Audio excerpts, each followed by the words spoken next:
बंदी छोड़ सतगुरु रामपाल जी परमेश्वर जी की जय हो। परमपिता परमात्मा सारी सृष्टि के रचनहार कुल मालिक असंख्य ब्रह्मांडों के स्वामी जगत गुरु तीनों लोकों में प्रवेश करके सबका धारण पोषण करने वाले राजाधिराज आत्माधार नाथों के नाथ देवों के देव महादेव सर्वेश्वर महेश्वर मृत्युंजय अजरो अमर आदि अनादि सनातनी प्रभु जगत पिता जगदीश्वर श्री श्री 1008 की उपाधि के वास्तविक अधिकारी अकाल मूरत शब्द स्वरूपी राम वासुदेव सर्वगतम ब्रह्म परम पूज्य प्रथम पूज्य परम संत परम पुरुष परम धनी परम दयालु सत्य कबीर हक्का कबीर अल्लाहु कबीर अल्लाहु अकबर बाखबर अल्लाह ताला जगत के तारणहार जगत के मुक्तिदाता जगत के जगन्नाथ हारे के सहारे हिंदुओं के राम मुसलमानों के अल्लाह सिखों के वाहिगुरु ईसाइयों के मसीह दया के सागर दया निधि करुणा के सागर करुणा निधि स्वयंभू परिभू संकट मोचन कष्ट हरण मंगल करण दुख भंजन अविगत कबीर निर्विकार निर्विषम परमात्मा अलय अलेख सतगुरु आदि अनादि सतगुरु असली मर्यादा पुरुषोत्तम असली राम असली कृष्ण असली घनश्याम असली मुरारी राजाओं के राजा महाराजाओं के महाराजा शहंशाहों के शहंशाह सम्राटों के सम्राट भगवानों के भगवान अल्लाहों के अल्लाह प्रभुओं के प्रभु मसीहाओं के मसीह सच्चे वाहिगुरु बाबाओं के बाबा पीरों के पीर सेठों के सेठ जगत सेठ सावलसा सेठ सर्वगुण संपन्न अनंत कोटि कलाओं के स्वामी अनंत कोटि ब्रह्मांडों के नायक योगियों में महायोगी ध्यानियों में महाध्यानी सिद्धों में परम सिद्ध ज्ञानियों में तत्वज्ञानी ब्रह्मज्ञानी महाज्ञानी परम ज्ञानी सर्वश्रेष्ठ ज्ञानी विज्ञानी युवा कबीर समर्थ कबीर असमवात अमित ओजा सच्चे रहनुमा करीम अल्लाह सुभान अल्लाह दुनिया के अंतिम पैगंबर 8 सितंबर 1951 से गांव धनाना जिला सोनीपत हरियाणा भारतवर्ष की पावन भूमि पे प्रकट रियल कल्कि भगवान श्री नारायण साकार हरि श्री बाबा साहेब नूर अनंत परमात्मा सच्चे दरवेश सच्चे बाखबर संत शिरोमणि सतगुरु रामपाल जी परमेश्वर जी के चरण कमल में आप और हम सभी भाई बहनों का अनंत कोटि दंडवत प्रणाम। सत्साई भाई और बहनों, बहुत बड़ी दया बहुत बड़ी मेहर पूज्य गुरुदेव भगवान की परमेश्वर रामपाल जी की जिनके शुभ आशीर्वाद से विशेष आशीर्वाद से उन्हीं के सत्संगों के संग्रह के ऊपर बन चुकी पवित्र आध्यात्मिक पुस्तक कबीर बड़ा या कृष्ण इसके ऊपर वीडियो बनाने की श्रृंखला जारी है। इसी श्रृंखला में आज हमारा ये 7वें नंबर का वीडियो है और प्रत्येक वीडियो में हमें भक्ति मार्ग को लेकर अध्यात्म को लेकर शास्त्रों की गूढ़ जानकारी को लेकर वो तमाम प्रकार की जानकारियाँ उपलब्ध हो रही हैं जो जानकारियाँ हम सदियों से प्राप्त नहीं कर पाए। ये आत्मा युगों युगों से परमात्मा की सतभक्ति के लिए भटक रही थी, परमेश्वर के दीदार के लिए तड़प रही थी, परंतु कुछ भी हासिल नहीं हुआ। क्यों? क्योंकि हमारे तत्व ज्ञानहीन नादान धर्मगुरुओं ने हमें शास्त्र अनुकूल भक्ति मार्ग वाला रास्ता नहीं दिखाया, क्योंकि वो स्वयं भटके हुए थे, उन्हें स्वयं तत्व ज्ञान नहीं था।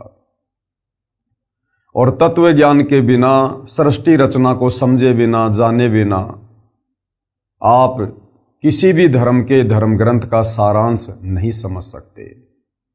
यही कारण रहा सदियों से परमात्मा चाहने वाली आत्माएं भक्ति और भगवान से दूर रही और शास्त्रों के विरुद्ध साधना करते करते अंत में प्रेत योनि पाई, भूत योनि पाई और अपनी दुर्गति करवाई, 184 योनियों में भरम के भटक के। अब भाई और बहनों, सारी सृष्टि के सृजनहार कबीर परमेश्वर जी ने बहुत बड़ी रजा की है, दया की है। अपने विधान अनुसार परमेश्वर 8 सितंबर 1951 को गांव धनाना जिला सोनीपत हरियाणा भारतवर्ष की पावन भूमि पर प्रकट हुए हैं। तत्वदर्शी संत की जगत गुरु की भूमिका कर रहे हैं और सन 1994 से हमें आध्यात्मिक ज्ञान दे रहे हैं, भक्ति मार्ग बता रहे हैं, और सन 2000 से सर्वधर्मों के धर्मशास्त्रों से गूढ़ ज्ञान, गूढ़ जानकारी हमें उपलब्ध करवा रहे हैं, हमें आत्म कल्याण का मार्ग दिखा रहे हैं। तो भाइयों और बहनों, ये जो पवित्र पुस्तक कबीर बड़ा या कृष्ण है, ये सर्व धर्मों के, सर्व धर्मशास्त्रों के ज्ञान से प्रमाणित है। विशेषकर हिंदू समाज के भाई बहनों के लिए ये पुस्तक किसी वरदान से कम नहीं है। यदि आपने दिल थामकर धैर्य के साथ रुचि लेकर निष्पक्ष भाव से इस पवित्र पुस्तक कबीर बड़ा या कृष्ण को पढ़ लिया या इस पर बन रहे तमाम वीडियो देख लिए, आपको पता चलेगा कि वास्तव में वो एक सर्वशक्तिमान परमेश्वर कौन है, जिन्होंने सर्व ब्रह्मांडों की रचना की है, जिसके अधीन ये सभी दैवीय शक्तियां हैं। तो भाइयों और बहनों, हमारा जो टॉपिक है वो चल रहा है जनता की अदालत में। जनता की अदालत में शास्त्रों को लेकर, भक्ति और भगवान को लेकर विषय चालू है। कबीर जी की तरफ से उनके वकील हैं सतगुरु रामपाल जी। हालांकि कबीर परमेश्वर स्वयं ही अपने वकील होते हैं, लेकिन यहाँ पर भगत समाज को समझाने की दृष्टि से हम सतगुरु रामपाल जी को कबीर जी के वकील के रूप में पेश कर रहे हैं, जैसा कि इस पुस्तक में लिखा हुआ है। दूसरी तरफ श्री कृष्ण जी के वकील हैं हिंदू धर्म के तमाम आचार्य, शंकराचार्य, गुरुजन।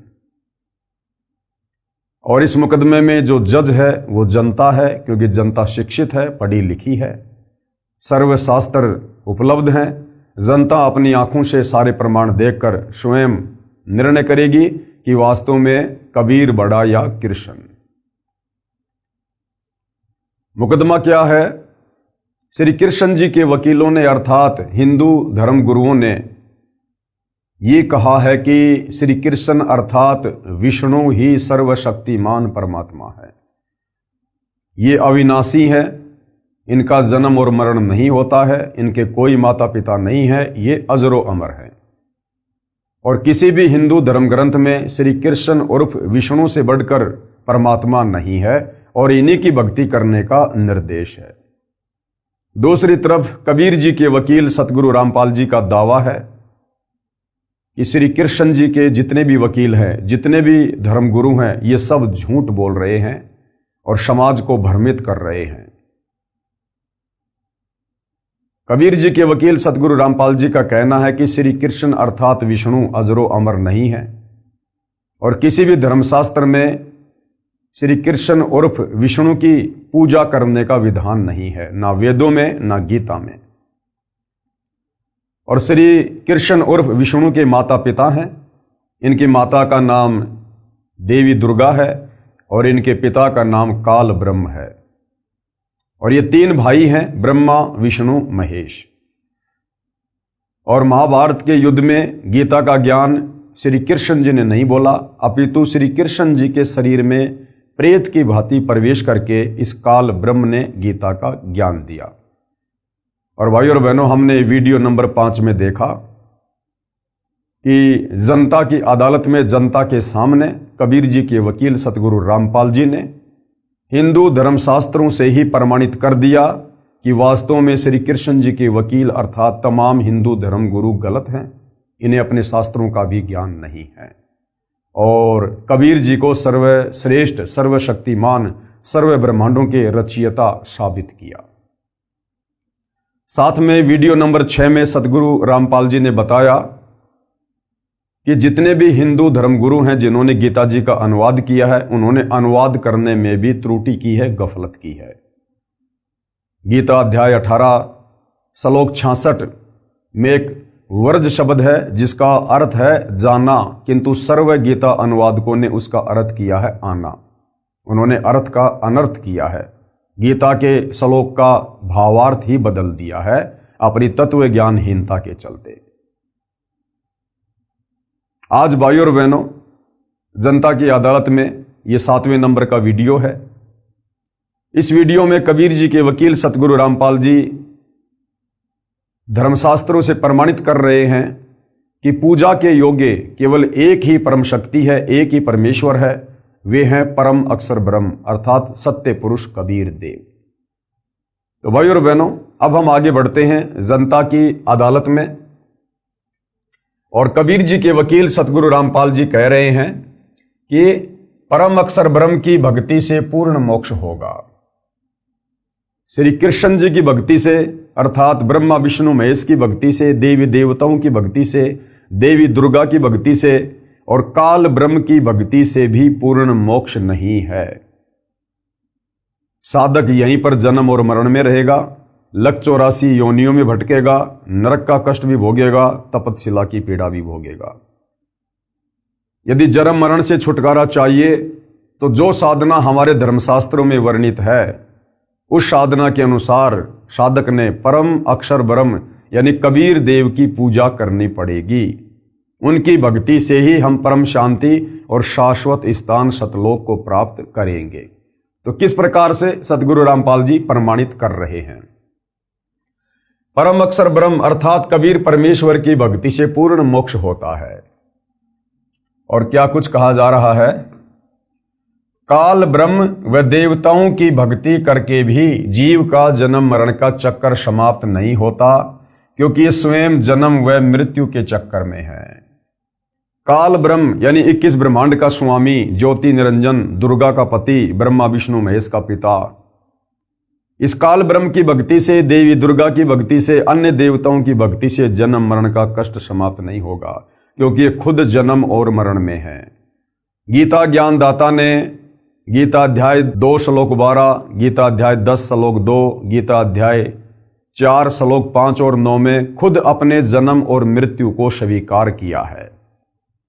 तो इनकी भक्ति करने से साधक का जन्म मरण का चक्कर समाप्त नहीं हो सकता। संत गरीबदास जी ने परमेश्वर कबीर जी से प्राप्त ज्ञान को इस प्रकार बताया है। आदरणीय गरीबदास जी कौन थे? ये गांव छुडानी, जिला झज्जर, हरियाणा में हुए हैं लगभग 300 वर्ष पहले। इन्हें कबीर परमेश्वर सतलोक से चलकर गांव छुडानी के खेतों में मिले थे। इनकी आत्मा को शरीर से निकालकर सतलोक लेकर गए थे। इनका ज्ञान योग खोला, इन्हें सतलोक के सुखों से परिचित करवाया और 21 ब्रह्मांड में जितनी भी दैवीय शक्तियां हैं उन सब की स्थिति से परिचित करवाया। उसके बाद आदरणीय गरीबदास जी ने 24,000 वाणियों युक्त अमर ग्रंथ की रचना करवाई, जिसे सदग्रंथ साहिब भी कहते हैं, जिसे 5वां वेद सूक्ष्म वेद भी कहते हैं। और किस प्रकार से आदरणीय गरीबदास जी ने अपनी आंखों देखकर सतलोक की महिमा की है और कबीर परमेश्वर जी की महिमा की है कि उस सतलोक में कितना सुख है। और कबीर परमेश्वर की भक्ति से ही पूर्ण मोक्ष होता है। संत गरीबदास जी गांव छुडानी, हरियाणा की अमृतवाणी। तो आदरणीय गरीबदास जी क्या कह रहे हैं? मन तू चल रे सुख के सागर, जहां शब्द सिंधु रत्नागर।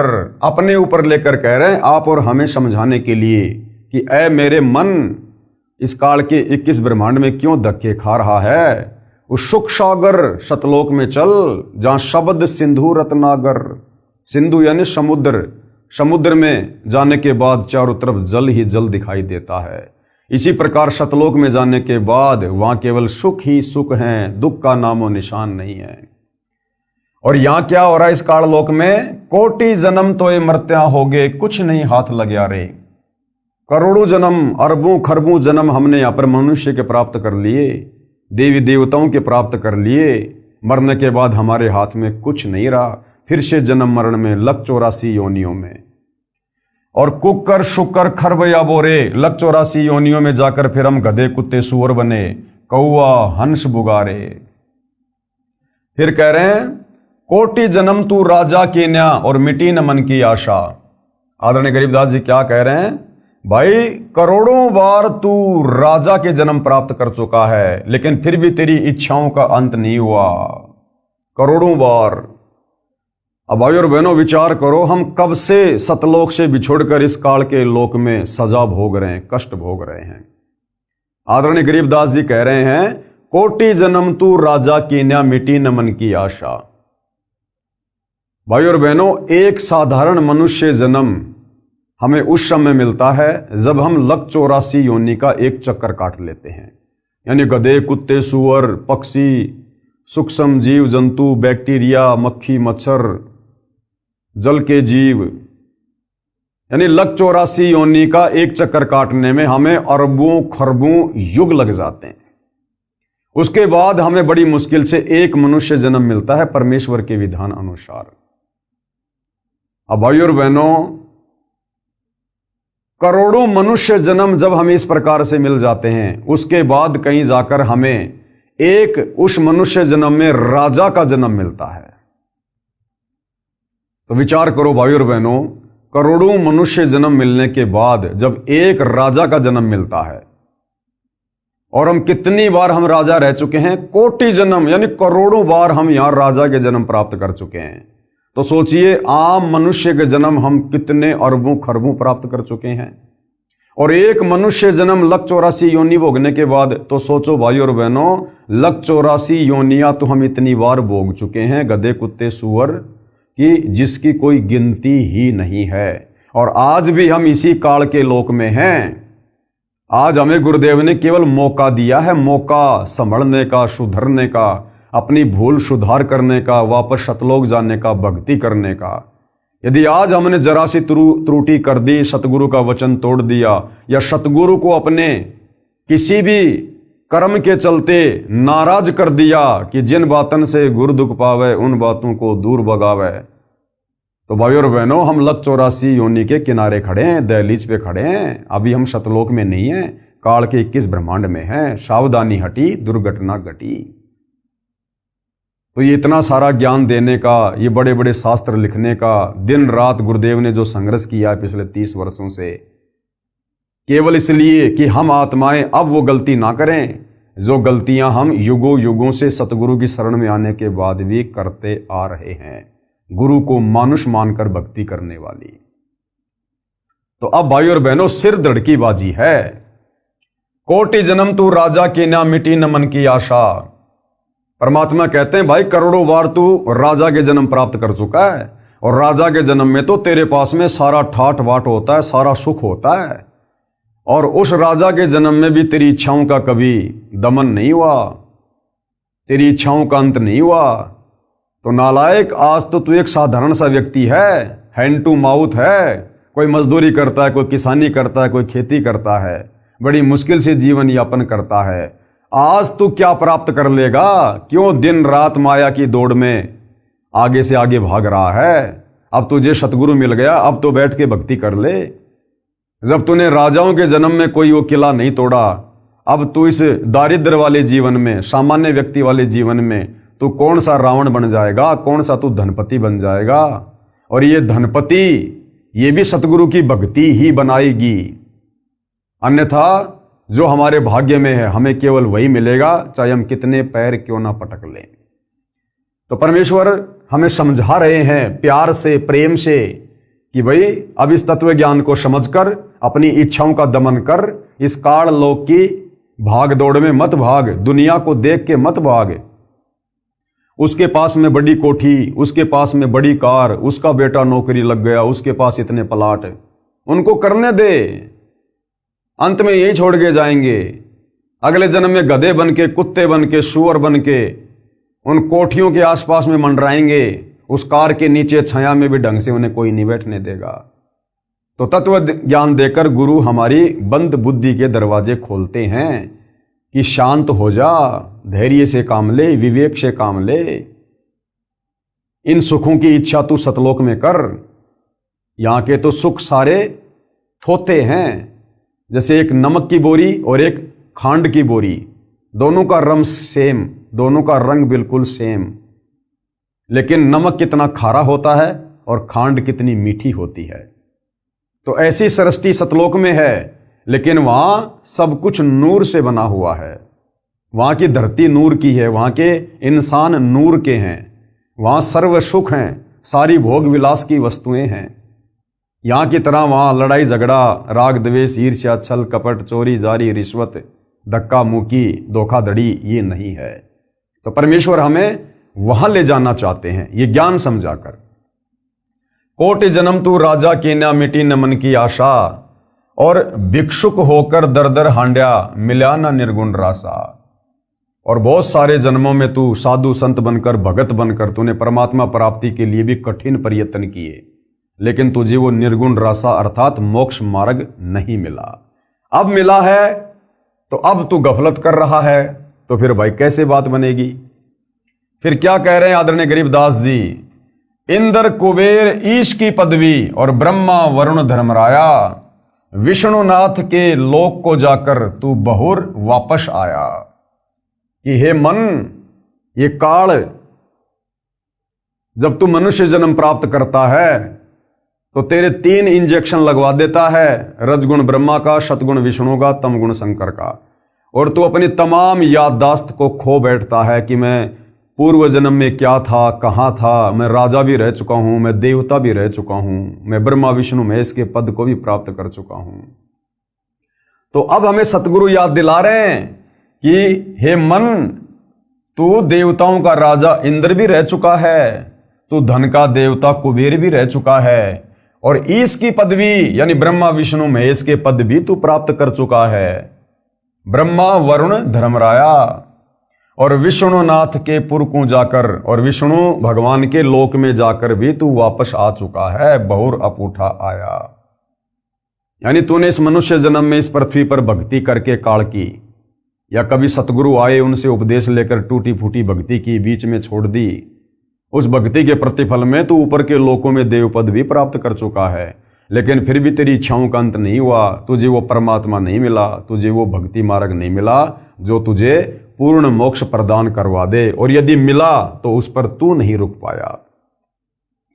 तो कहने का मतलब है कि अब तुझे मौका मिला है, अब तुझे परमात्मा ने फिर से सुअवसर दिया है, तेरे ऊपर मेहरबान हुए हैं, अब इस मौके को मत चूक, इस ज्ञान को आधार बना।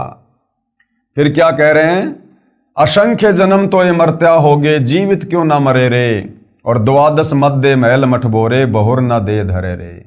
गरीबदास जी कह रहे हैं असंख्य जन्म तो ये मरते होंगे और जीवित क्यों ना मरे रे, कि हर बार तू मनुष्य जन्म प्राप्त करता है, हर बार तेरी मृत्यु होती है, और तेरा जोड़ा जाड़ा धन, तेरा परिवार, तेरी संपत्ति यहीं पर रह जाती है, तू हाय हाय करता हुआ मर जाता है। यहीं पर किसी न किसी धन में, बेटा में, बेटी में, पोता में, पोती में तेरी आस्था रह जाती है, और तू यहीं पर वापस गधा कुत्ता शुअर बनकर घूमता रहता है। अब गरीबदास जी कह रहे हैं भैया तुझे तत्व ज्ञान मिल गया, तुझे सतगुरु मिल गया, अब तू जीवित मरना सीख ले। अब तुझे गुरु ने सतलोक से इस काल लोक की तुलना करके दिखा दी कि ये तो खोकापुर है, खोकापुर, यहां कुछ नहीं है सिवाय कष्टों के, दुखों के, पीड़ाओं के, जन्म और मरण के, लग 84 योनियों के। तो अब तू जीवित मर जा, यानी इस काल लोक की किसी भी वस्तु की डिमांड अपने हृदय में मत रख, अपने सतगुरु से मत कर। और भक्ति करने के लिए इस गंदे लोक में जब तक तेरी श्वास है तब तक जीवित रहने के लिए तुझे जिन जिन वस्तुओं की आवश्यकता होगी, तेरा सतगुरु समय से पहले तेरे सामने लाके खड़ी कर देगा। इसलिए अब तू अपना टारगेट केवल मोक्ष प्राप्ति बना और जीवित मर जा। कोई तुझे गाली दे, कोई तेरे साथ मार पिटाई करे, कोई तेरे ऊपर मुकदमा करे, कोई तुझे गुंडा कहे, भूंडा कहे, सब सहन कर। क्यों? क्योंकि ये तेरा अंतिम मनुष्य जन्म है। और भाई और बहनों, आप और हमारे में से यदि किसी को ये पता चल जाए, हमें दिखा दिया जाए भविष्य के दर्पण में कि भैया 24 घंटे बाद कल रात्रि 9 बजे तेरी मृत्यु है, तू संसार छोड़कर जाएगा, और उसको भी बिल्कुल कन्फर्म हो जाए कि हाँ 24 घंटे बाद मेरी मृत्यु है। भाई और बहनों, उस व्यक्ति की स्थिति क्या होगी? उसे ना कोई यहां पर अपना मित्र दिखाई देगा, ना यहां उसे अपना कोई दुश्मन दिखाई देगा। पहले चाहे कोई उसका मित्र था, कोई दुश्मन था, लेकिन अब उसको पता चल गया कि 24 घंटे बाद तू संसार में नहीं रहेगा, तेरी मृत्यु है, तुझे सब कुछ छोड़ के जाना पड़ेगा। वो बिल्कुल ऐसा रहेगा उन्मना उन्मना, उदास हो जाएगा, निराश हो जाएगा, ना किसी से बात करने का जी करेगा, ना कुछ अच्छा खाना पीना खाने का जी करेगा। उसे पता है कि 24 घंटे बाद तेरी मृत्यु है। यहां की किसी भी वस्तु में उसकी इच्छा नहीं बनेगी। जैसे बुखार के रोगी को मीठी से मीठी वस्तु भी अच्छी नहीं लगती, इसी प्रकार संत हमें यही बताते हैं, यही समझाते हैं, हमें भविष्य का दर्शन करवाते हैं कि भाई ये काल का लोक है, ये तेरा घर नहीं है। तुम यहां पर सतलोक में अपने पिता से गद्दारी करके, धोखा करके, इस काल के ऊपर आसक्ति करके अपनी गलती से यहां आए हो, कष्ट भोग रहे हो, और अब तुम्हें वापस सतलोक चलना है। असंख्य युगों के बाद अब तेरा दाव लगा है, तुझे तत्वदर्शी संत मिला है। तो कहते हैं जिसको ये बात अच्छे से समझ में आ जाएगी तत्वदर्शी संत की, उसके बाद उसकी आस्था इस काल लोक की वस्तु में ऐसी रह जाएगी। यहां किसी भी वस्तु की वो डिमांड नहीं करेगा, इच्छा नहीं करेगा, वो केवल सतलोक चलने की ही तैयारी करेगा। तो कहते हैं असंग जन्म तोय मरत्या होगे, जीवित क्यों न मरे रे। और द्वादश मध्य महल मठबोरे, यानी 12वां द्वार पार करके जो अक्षर पुरुष का लोक है, उस अक्षर पुरुष के लोक को पार करने का जो द्वार है वो है 12वां द्वार। कहते हैं उसके बाद महल मठबोरे, यानी वो सतलोक है जहां जाने के बाद बहुर ना दे धरे रे। फिर तू कभी शरीर धारण नहीं करेगा ये 5 तत्व वाला, वहां तुझे नूरी शरीर मिलेगा, शब्द से तेरी उत्पत्ति होगी और सदा तू वहां पर ठाट बाट करेगा। फिर आगे क्या समझाया आदरणीय गरीबदास जी ने, दो जग बहिस्त सभी ते देखे राजपाट के रसिया, और 3 लोक से तिरपत नाई ये मन भोगी खसिया। कि हे मन, तू करोड़ों बार मनुष्य जन्म प्राप्त करके मृत्यु के बाद फिर तू नरक में भी गया, बहिस्त यानी स्वर्ग में भी गया, और राजपाट की रसिया, तूने राज्य भी भोगा, और 3 लोक से तिरपत नाई ये मन भोगी खसिया। और यदि तुझे 3 लोकों का राज दे दिया जाए तो भी तत्व ज्ञान के अभाव में तेरी इच्छा पूर्ति नहीं हो सकती है। तुझे और अधिक प्राप्त करने की चाहत बनी रहेगी कि और किसी लोक के ऊपर अपना स्वामित्व कायम करूं। तो परमात्मा कहते हैं यदि इस मन की इच्छाओं को शांत करना है तो तत्वदर्शी संत से उपदेश लेकर भक्ति कर। सुमरण से, भक्ति से, दान धर्म से इन इच्छाओं का अंत होगा, और ये अंत हुए बिना हम सतलोक नहीं जा सकते, वहां के सुख नहीं भोग सकते। जब तक हम काल लोक के सुखों को नहीं त्यागेंगे हृदय से, दिल से, तब तक हम सतलोक के वास्तविक सुखों को प्राप्त करने के अधिकारी नहीं बनेंगे। फिर क्या कहा, सतगुरु मिले तो इच्छा मेटे, पद मिल पदय समाना, चल हंसा उस लोक पठाऊं जो आदि अमर अस्ताना। ये इच्छाएं कैसे समाप्त होंगी? सतगुरु मिले तो इच्छा मेटे। सतगुरु हमें तत्व ज्ञान देगा, हमें काल लोक से सतलोक की तुलना करके दिखाएगा, यहां के दुखों से परिचित करवाएगा, सतलोक के सुखों से अवगत करवाएगा। जो जो महापुरुष सतलोक में जाकर आए हैं हमें उनकी जीवनी से परिचित करवाएगा, और तत्व ज्ञान सुनकर सतगुरु के द्वारा दी गई भक्ति करके, भक्ति की शक्ति से और ज्ञान से इस काल लोक से हमारी इच्छाएं हटेंगी, सतलोक में हमारी सुरती लगेगी। तो सतगुरु मिलेगा तो काल लोक की इच्छाओं से हमारे मन को हटाएगा, और पद मिल पदय समाना, और सतगुरु हमें जो भक्ति की जो वो पद्धति देगा, वे ऑफ वर्शिप बताएगा। जब उस भक्ति को हम मन लगाकर करेंगे, मर्यादा में रहकर करेंगे, तो पद मिल पदय समाना, यानी हम उस अमर पद में समा जाएंगे, उस परम पद में चले जाएंगे, सतलोक में चले जाएंगे, वास्तविक उस धाम में चले जाएंगे। चल हंसा उस लोक पठाऊं जो आदि अमर अस्ताना, वो अविनाशी लोक है, वो कभी विनाश में नहीं आता, सदा रहने वाला है, सतलोक। फिर क्या बताया वहां पर कितने सुख हैं भाई? 4 मुक्ति जहां चंपी करती माया हो रही दासी, और दास गरीब अभय पद पर से मिलय राम अविनाशी। वहां क्या होगा? 4 मुक्ति जहां चंपी करती, चंपी करना होता है जैसे पैरों को चंपी करना, दबाना हल्के हल्के, उसको कहते हैं चंपी करना। तो आदरणीय गरीबदास जी जिन्होंने आंखों सतलोक को देखा, तो क्या महिमा वर्णन कर रहे हैं वहां के सुखों की, कि 4 मुक्ति तो वहां पर तुम्हारी चंपी करती है, तुम्हारी नौकरानी है। 4 मुक्ति जो यहां पर ब्रह्मा विष्णु महेश को प्राप्त है, अर्थ धर्म काम मोक्ष, कहते हैं 4 मुक्तियां तो वहां पर तेरी नौकरानी, तेरे चरणों में तेरी दासी बन के रहेगी, उनकी तरफ तो तू झांकेगा भी नहीं। ऊपर इतने सुख हैं वहां पर। यहां ब्रह्मा विष्णु महेश को जो सुख प्राप्त हैं, जो सिद्धियां रिद्धियां प्राप्त हैं, सतलोक में तो तेरे चरणों में पड़ी रहेंगी, उनकी तरफ तो तू देखेगा भी नहीं। वहां इतने ठाट बाट हैं, इतने सुख हैं। अरे जिसके बाप ने अपने बेटे को एरोप्लेन लाके दे दी, वो साइकिल की तरफ देखता भी नहीं। तो सतलोक के सुखों की तुलना में इस काल लोक के ये ब्रह्मा विष्णु महेश को जो 4 मुक्तियां प्राप्त हैं, ये तो साइकिल के समान है, साइकिल के समान। 4 मुक्ति जहां चंपी करती माया होरी दासी, और दास गरीब अभय पद पर से। गरीब दास जी कह रहे हैं तुम उस अभय पद को, जहां जाने के बाद कोई डर नहीं, कोई भय नहीं, तुम उसको प्राप्त हो जाओगे। और फिर क्या होगा? मिले राम अविनाशी, और तुम्हें वहां पर फिर वो अविनाशी कबीर परमेश्वर मिलेगा। हालांकि आज भी धरती पर कबीर परमेश्वर ही हैं सतगुरु रामपाल जी के रूप में, लेकिन वहां हमें उनके वास्तविक दीदार होंगे, उनके नूरी शरीर के दीदार होंगे। तो कहते हैं फिर तुझे वहां पर वो अविनाशी परमात्मा मिलेगा।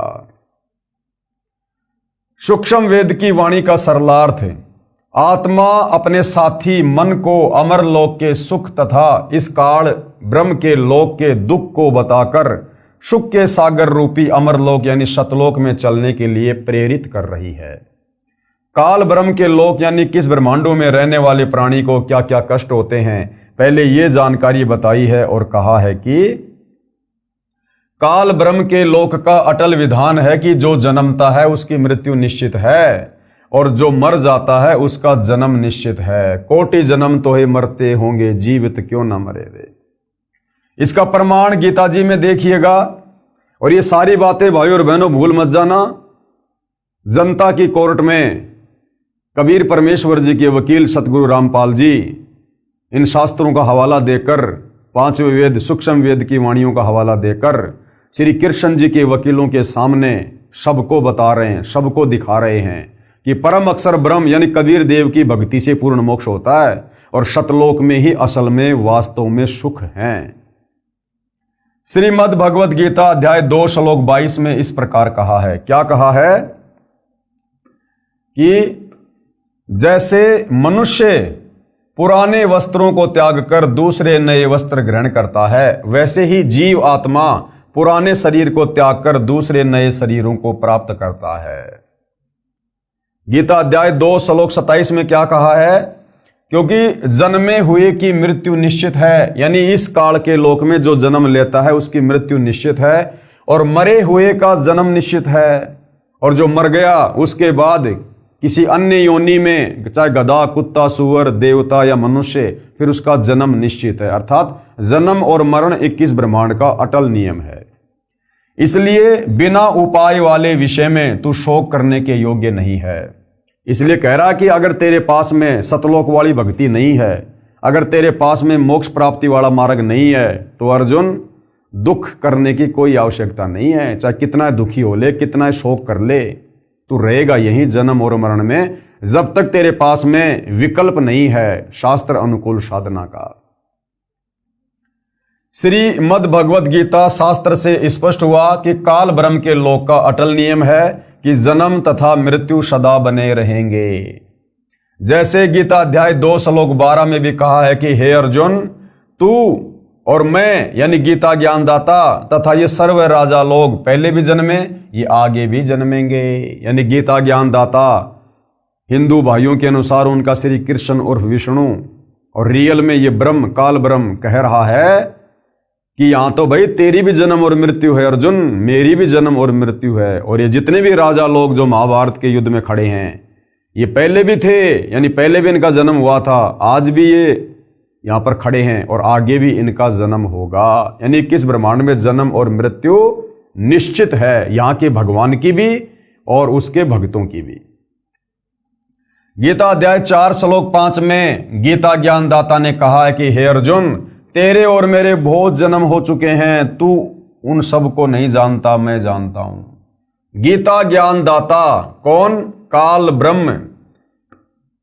गीता का ज्ञान देते समय अर्जुन को कह रहा है अपनी जन्म और मृत्यु के बारे में। गीता अध्याय 4 श्लोक 5 में गीता ज्ञानदाता ने कहा है। अब गीता ज्ञानदाता चाहे श्री कृष्ण जी को समझो चाहे काल ब्रह्म को समझो, क्या कह रहा है कि हे अर्जुन, तेरे और मेरे बहुत जन्म हो चुके हैं, उन सबको तू नहीं जानता, मैं जानता हूं। अर्थात गीता ज्ञान देने वाला भगवान भी जन्म और मरण में है। जब गीता का ज्ञान देने वाला हिंदुओं का सर्वश्रेष्ठ भगवान कृष्ण और विष्णु ही जन्म और मरण में है, तो भला फिर इनकी पूजा करके, इनकी भक्ति करके आप और हमारा जन्म मरण का कष्ट कैसे समाप्त हो सकता है? और यदि मनुष्य जन्म प्राप्त करके जन्म मरण का कष्ट समाप्त नहीं हुआ तो फिर हमारा मोक्ष कैसे होगा? फिर गीता अध्याय 10 श्लोक 2 में गीता ज्ञानदाता ने यह भी स्पष्ट किया है कि मेरी उत्पत्ति को न तो ऋषिजन जानते हैं न देवता जानते हैं, क्योंकि ये सब मेरे से उत्पन्न हैं। अब बाप की उत्पत्ति को, बाप के जन्म को, बाप की डेट ऑफ बर्थ को बेटा या बेटी नहीं बता सकते, वो तो दादा बताता है, दादा। तो कबीर परमेश्वर जी ने समय समय पर इस पृथ्वी पर आकर अपनी कबीर वाणी में, अमृत वाणी में ये सारा रहस्य उजागर किया है, जो आज पुनः धरती पर प्रकट होकर सतगुरु रामपाल जी के रूप में इन धर्मशास्त्रों को खोल खोल कर हमें बता रहे हैं। तो भाई और बहनों, विश्वास हो जाना चाहिए, ये जनता की कोर्ट में मामला चल रहा है और आपको अध्याय और श्लोक बता बता के, शास्त्रों का हवाला दे दे के समझाया जा रहा है। अब भी यदि हमारी आंख नहीं खुलती है हिंदू समाज की, तो धिक्कार है फिर ये मनुष्य जन्म प्राप्त। इसलिए गीता अध्याय 8 श्लोक 15 में कहा है, माम उपेते पुनर्जन्म दुखालयम आशश्वतम न आपनुवंती महात्मान संसिद्धिम परमाम गता। क्या कह रहा है? अनुवाद, गीता ज्ञानदाता ने कहा है कि माम यानी मुझे प्राप्त होकर तो दुखों के घर व नाशवान संसार में पुनर्जन्म है, कि मुझ काल ब्रह्म की अगर तुम भक्ति करोगे, जो चारों वेद और गीता में है, केवल मेरा एक ओम मंत्र है, अगर मेरी भक्ति करोगे, जो 21 ब्रह्मांड का स्वामी है, ब्रह्मा विष्णु महेश का पिता है, तो कह रहा कि यहीं पर काल लोक में, इस दुखालय में, दुख के घर में यूं ही जन्म और मृत्यु में कष्ट भोगते रहोगे। गीता ज्ञानदाता ने कहा है कि मुझे प्राप्त होकर तो दुखों के घर व नाशवान संसार में पुनर्जन्म है।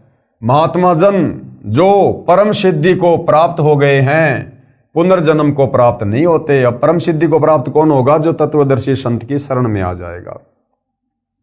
विशेष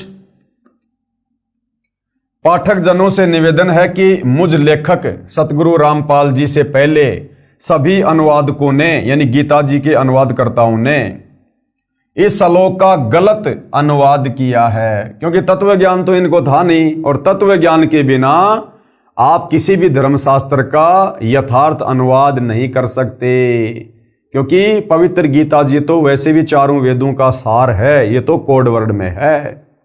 गीता ज्ञानदाता ने कहा है कि मुझे प्राप्त होकर पुनर्जन्म को प्राप्त नहीं होते। ऐसा नहीं कहा उसने कि मुझे प्राप्त होकर अर्जुन फिर तुम पुनर्जन्म को प्राप्त नहीं होगे। ये तो खुद ही जन्म और मरण में है, फिर इसकी भक्ति करके हम भला पुनर्जन्म में क्यों नहीं आएंगे? विचार करें, पहले लिखे अनेकों गीता के श्लोकों में आप जी ने पढ़ा कि गीता ज्ञानदाता ने स्वयं कहा है कि मेरे तथा तेरे अनेकों जन्म हो चुके हैं। गीता अध्याय 2 श्लोक 12, गीता अध्याय 10 श्लोक 2, गीता अध्याय 4 श्लोक 5 और 9 में खुद गीता ज्ञानदाता अपनी जन्म और मृत्यु स्वीकार कर रहा है। जब ये पहले के श्लोकों में अपनी जन्म और मृत्यु स्वीकार कर रहा है, तो फिर आगे भला इस श्लोक में ये कैसे कह सकता है कि मुझे प्राप्त होकर फिर पुनर्जन्म नहीं होता? फिर भी इस श्लोक का ये अर्थ करना कि मुझे प्राप्त महात्मा का पुनर्जन्म नहीं होता, गीता की यथार्थता के साथ खिलवाड़ करना तथा अर्थों का अनर्थ करना मात्र है। परमात्मा के दोषी बने हैं, परमात्मा के दोषी, भगत समाज को भ्रमित करके, शास्त्रों का यथार्थ अनुवाद ना करके। सूक्ष्म वेद की अमृतवाणी का भावार्थ है, वाणी का सरलार्थ। आत्मा और मन को पात्र बनाकर संत गरीबदास जी ने संसार के मानव को समझाया है। कहा है कि ये संसार दुखों का घर है, इससे भिन्न एक और संसार है, सतलोक, जहां कोई दुख नहीं है, वह शाश्वत स्थान है, अर्थात सनातन परम धाम यानी सतलोक जो कभी नष्ट नहीं होता, वह सुख सागर है। तथा वहां का प्रभु अविनाशी परमेश्वर भी सुखदायी है, जो उस सुख सागर में निवास करता है। सुख सागर अर्थात अमरलोक की संक्षिप्त परिभाषा बताई है। यानी सतलोक में क्या है, कितने सुख हैं वहां पर। शंखों लहर मेहर की उपजय, कहर नहीं जा कोई, दास गरीब अचल अविनाशी, सुख का सागर सोई। शंखों लहर मेहर की उपजय, शंखों यानी गिनती नहीं, इतना वहां पर सुख है, सुख की लहर है वहां पर। जैसे समुद्र में पानी की लहरें होती है ना, वो कभी समाप्ति नहीं होती, इसी प्रकार सतलोक में इतना सुख है, इतना वैभव है, इतना विलास है, जिस प्रकार समुद्र में लहरें होती हैं। शंखों लहर मेहर की उपजय, कहर नहीं जा कोई, और दास गरीब अचल अविनाशी, सुख का सागर सोई। वास्तव में वो सतलोक ही स्थायी स्थान है और सुख का सागर है, उसके अलावा और कोई सुख का सागर है ही नहीं।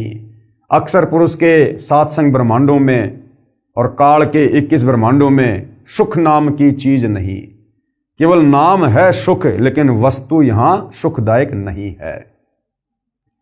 भावार्थ, जिस समय मैं अकेला होता हूं, यानी पूज्य गुरुदेव भगवान अपने ऊपर उदाहरण पेश कर रहे हैं।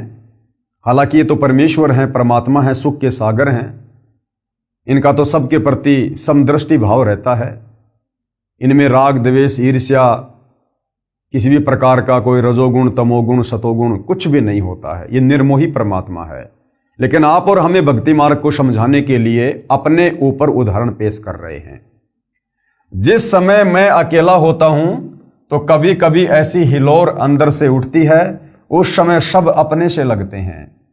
चाहे किसी ने मुझे कितना ही कष्ट दे रखा हो, उसके प्रति द्वेष भावना नहीं रहती, सब पर दया भाव बन जाता है। ये स्थिति कुछ मिनट ही रहती है, उसको मेहर की लहर कहा जाता है। सतलोक अर्थात सनातन परम धाम में जाने के पश्चात प्रत्येक प्राणी को इतना आनंद आता है, वहां पर ऐसी असंख्यों लहरें आत्मा में उठती रहती है, क्योंकि वहां कोई राग द्वेष नहीं है, कोई लड़ाई झगड़ा नहीं, कोई मन मुटाव नहीं, किसी चीज का वहां पर कोई अभाव नहीं।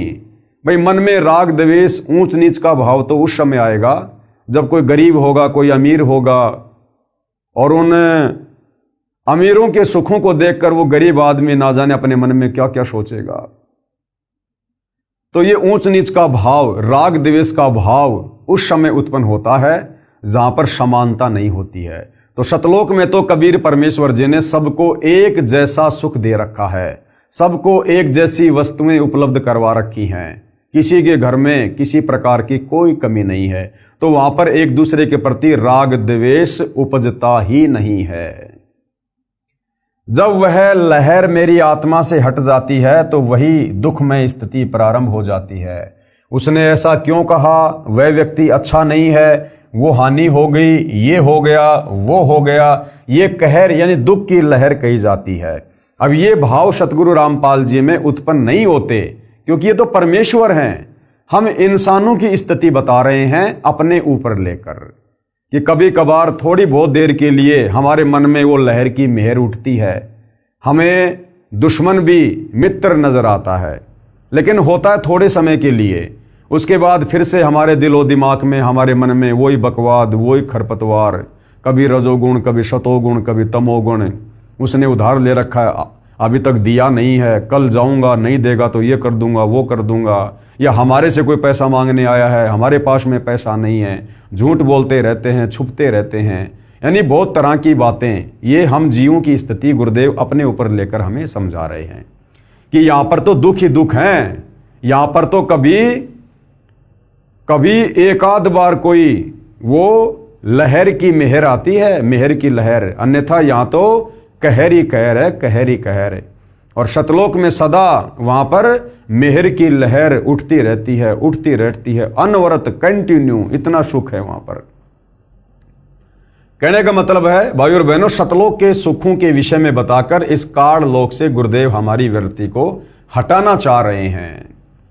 उस सतलोक में असंख्य लहर मेहर यानी दया की उठती हैं, वहाँ कोई कहर यानी भयंकर दुख नहीं है। वैसे तो सतलोक में कोई दुख नहीं है, कहर का अर्थ है भयंकर कष्ट होता है। जैसे एक गांव में आपसी रंजिश के चलते विरोधियों ने दूसरे पक्ष के एक परिवार के 3 सदस्यों की हत्या कर दी।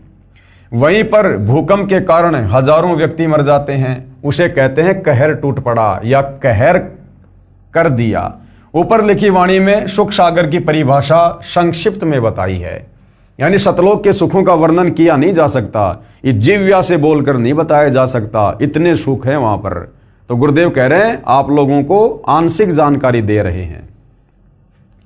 कहा है कि वह अमर लोक अचल अविनाशी अर्थात कभी चलायमान नहीं है, वहां कभी भी कोई प्रलय नहीं आती है। जैसे 21 ब्रह्मांड ये नष्ट होता है जब प्रलय आती है, अक्षर पुरुष के साथ संग ब्रह्मांड भी समय आने पर उत्पत्ति और प्रलय में आते हैं, नष्ट होते हैं।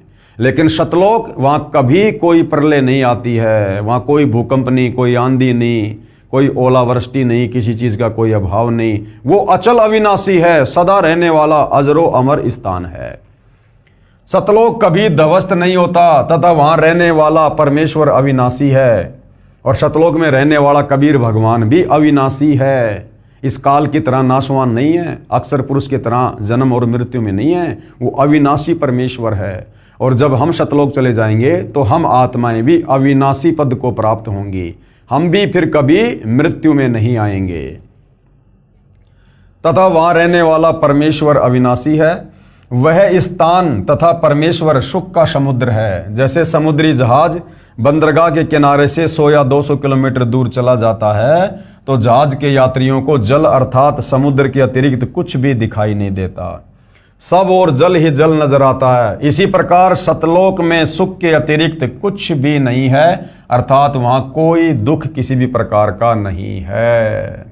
तो भाई और बहनों, इतना सुंदर लोक, इतना अच्छा लोक जिसको हम नालायक अपनी नालायकी के चलते इस काल बलि के चक्कर में आकर छोड़कर आ गए हैं और यहाँ पर हम कहर पे कहर भोग रहे हैं।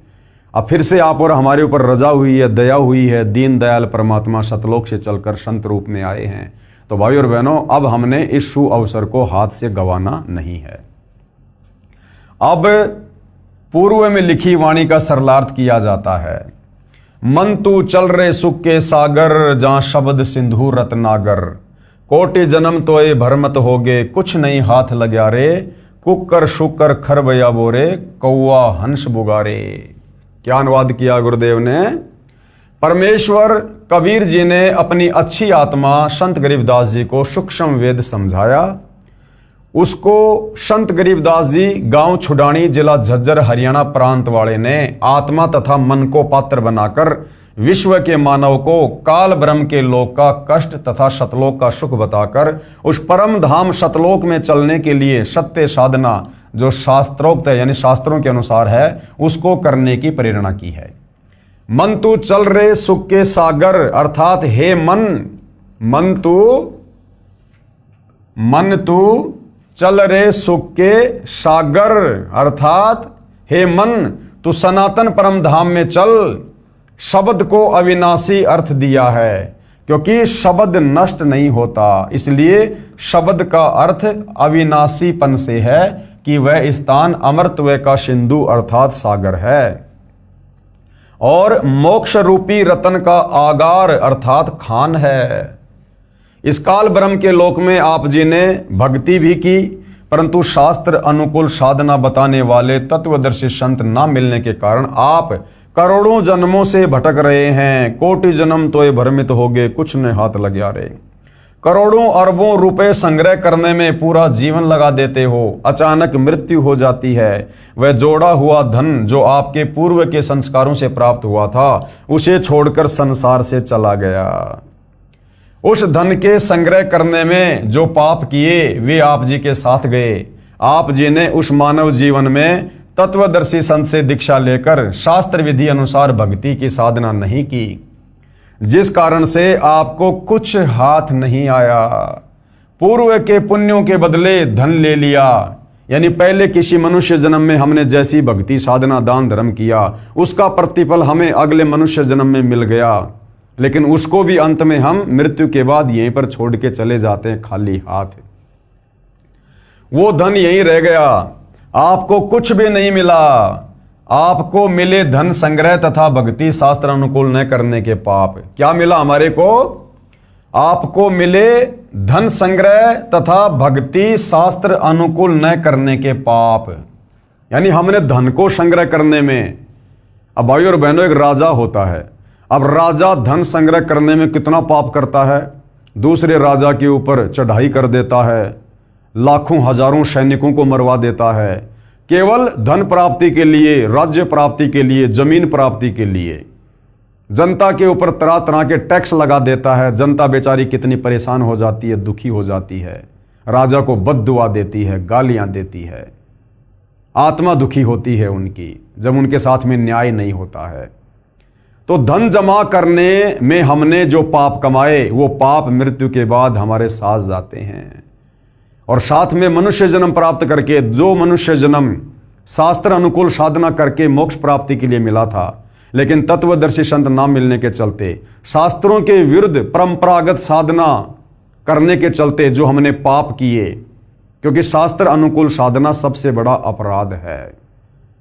तो शास्त्र विरुद्ध साधना करके, परमेश्वर को दुखी करके, मनुष्य जन्म को बर्बाद करके हमने जो पाप कमाए, फिर अंत में शरीर छूटने के बाद वो पाप हमारे साथ जाएंगे। आपको मिले धन संग्रह तथा भक्ति शास्त्र अनुकूल ना करने के पाप, जिसके कारण आप कुक्कर यानी फिर हम क्या क्या बने? कुत्ता, खर यानी गधा, सुकर यानी सुअर, और कौवा, काग पक्षी, हंस एक पक्षी जो केवल सरोवर में मोती खाता है, बुगा यानी बुगला पक्षी, आदि आदि की योनियों को प्राप्त करके कष्ट उठाया। तत्वदर्शी संत ना मिलने के कारण ये आत्मा इतने कष्ट उठाती है काललोक में। फिर आगे क्या बताया है पूज्य गुरुदेव भगवान ने? कोटि जन्म तू राजा की न्या, मिटी न मन की आशा, और भिक्षुक होकर दर दर हांड्या, मिला न निर्गुण रासा। फिर क्या कष्ट उठाए हमने यहां पर काल के लोक में? सरलार्थ, हे मानव, आप जी ने काल ब्रह्म की कठिन से कठिन साधना की, वेदों को पढ़ा, वेदों को पढ़ के हमने निष्कर्ष निकाल लिया कि ये जो ओम नाम है ये ब्रह्म का है, यही परमात्मा, यही परमेश्वर है। था वो काल, उसकी प्राप्ति के लिए, मोक्ष के लिए ना जाने हमने कैसी कैसी कठिन साधनाएं की, घर छोड़ दिया, संपत्ति छोड़ दी, तत्व ज्ञान के अभाव में जंगलों में चले गए, गुफाओं में चले गए। हमने अपने शरीर की भी परवाह नहीं की, अपने शरीर को हमने एक जगह बैठकर तप करके नष्ट कर दिया, हमने उसको गला दिया, मिट्टी बन गया हमारा शरीर। भाई और बहनों, ये बातें बिल्कुल सत्य हैं, ये गलत नहीं हैं, लेकिन उसके बावजूद भी हमें परमात्मा नहीं मिला, क्योंकि हमारा भक्ति का मार्ग सही नहीं था, शास्त्रों के अनुसार नहीं था, हमें कोई तत्वदर्शी संत नहीं मिला, जिस कारण से हमने अपने शरीर की भी परवाह नहीं की, शरीर भी हमने गला दिए, नष्ट कर दिए कि हमें मोक्ष मिल जाए, हमें भगवान मिल जाए, हमारा जन्म मरण से छुटकारा हो जाए। ऐसी ऐसी कठिन साधनाएं, घोर साधनाएं आप और हमने युगों युगों की है, असंख्यों बार की है। आप जो एक छोटा सा वीडियो दिखाता हूं वर्तमान का। वर्तमान में हरियाणा में कोई गांव है, वहां पर शास्त्र विरुद्ध साधना कर रहा एक साधु है, जो मनमुखी साधना कर रहा है, पाखंड साधना कर रहा है, शास्त्रों के विरुद्ध साधना कर रहा है, हठ योग कर रहा है, तप कर रहा है, और पिछले 5 वर्षों से वो अपने पैरों पर खड़ा है, यानी जमीन से वो पैर नहीं हटाता 5 वर्षों से, और कह रहा है कि मैं 10 साल तक ये साधना करूंगा और उसके बाद क्या होगा? उसके बाद मुझे शंकर जी के दर्शन होंगे, यानी जो भी उसका इष्ट देव है कि वो मुझे दर्शन देंगे। अगर उसने दर्शन दे भी दिए तो क्या मिलेगा भाई और बहनों? क्या मिलेगा? वो कह रहा कि मुझे 10 साल के बाद में ऐसी घोर साधना करने के बाद, आप ये वीडियो देखिए एक बार भाई और बहनों, इनके पैरों की क्या हालत हो रही है। अभी तो इनकी साधना 5 साल और बाकी है। 5 साल में इनके पैरों की क्या हालत होगी, हाथी जैसे पांव हो गए। इनके सेवक दिन रात इनके पांव में दवाई लगाते रहते हैं, तेल लगाते रहते हैं, पीड़ा बहुत ज्यादा हो रही है। और इस नादान को अपने शरीर की भी चिंता नहीं है कि इसमें कोई कीड़े पड़ जाएंगे, कोई मवाद पड़ जाएगी, पैर खराब हो जाएगा, कैंसर हो जाएगा, कोई परवाह नहीं कर रहा। ये ऐसे ही आप और हमने युगों युगों भाई और बहनों इस शरीर को ऐसे ही हमने कष्ट दिया है तत्व ज्ञान के अभाव में, ये सोच करके मुझे मोक्ष मिलेगा, मेरे इष्ट के दर्शन होंगे, लेकिन अंत में कुछ भी हाथ नहीं लगा। भिक्षुक होकर दर दर हांड्या, मिला न निर्गुण राशा। निर्गुण राशा यानी वो मोक्ष वाला मार्ग नहीं मिला हमें। अभी तो इसकी 5 साल बाकी हैं इस साधना की, इस पाखंड पूजा की। और कह रहा कि मुझे 10 साल बाद जब मेरी साधना समाप्त होगी, मुझे मेरे इष्ट भगवान शंकर दर्शन देंगे। अब भाई और बहनों, अगर इस भाई को तत्व ज्ञान होता, सच्चा सतगुरु अगर इसके भाग्य में होता, और देखो वो वाणी बिल्कुल सत्य है कि सकल पदार्थ है जगमाही, भाग बिना नर पावत नाही, कर्महीन नर पावत नाही। हरियाणा में ही परमपिता परमात्मा कबीर साहब सतगुरु रामपाल जी के रूप में आए हुए हैं, और ये भाई भी हरियाणा में ही है, फिर भी इसका मेल परमात्मा से नहीं हो रहा है, क्योंकि कर्महीन है, इसके भाग्य में परमात्मा नहीं है, मोक्ष नहीं है। और कह रहा जब मेरी साधना 10 साल पूरी हो जाएगी, मैं अपने इष्ट शंकर जी के दर्शन करूंगा। अब आप और हमें पता है भाई और बहनों, आज गुरुदेव ने हमारी आंखें खोल दी, वरना हमने भी असंख्य जन्म ऐसे डले ढोए शास्त्र विरुद्ध साधना करके। अब ये शंकर जी के 10 साल बाद दर्शन करके क्या प्राप्त कर लेगा? जब गीता जी हवाला दे रही है कि श्री कृष्ण उर्फ विष्णु, अर्थात ये तीनों भाई हैं ब्रह्मा विष्णु महेश, जब ये तीनों नाशवान हैं, जन्म और मरण में हैं, इनका भी मोक्ष नहीं है, तो उस शंकर का दर्शन करके ये क्या प्राप्त कर लेगा? रहना तो जन्म मरण में है, लक 84 में है। और अगर इसको तत्वदर्शी संत मिला होता तो इसको ज्ञान होता कि मैं तो केवल 10 साल ऐसी कठिन साधना करके जो शास्त्रों के विरुद्ध है, केवल शंकर जी के दर्शन ही मात्र कर पाऊंगा। अरे शंकर जी की धर्म पत्नी पार्वती, वो तो सदा उसके दर्शन किया करती थी, उसकी अर्धांगिनी थी, उसके साथ रहा करती थी। वो भी हर बार जन्म रही थी, मर रही थी, उसका भी मोक्ष नहीं हो रहा था। 108वें जन्म में नारद जी ने आकर उसको बताया कि शंकर जी के गले में जो रुंड माला है ना, ये तेरे शीश हैं, तेरे मरने के बाद ये तेरे से इतना प्रेम करते हैं, मरने के बाद, और ये तेरा रुंड काटकर धागे में डालकर और अपनी माला बनाकर गले में पहनते हैं। तो पार्वती ने कहा कि ये क्या चक्कर है?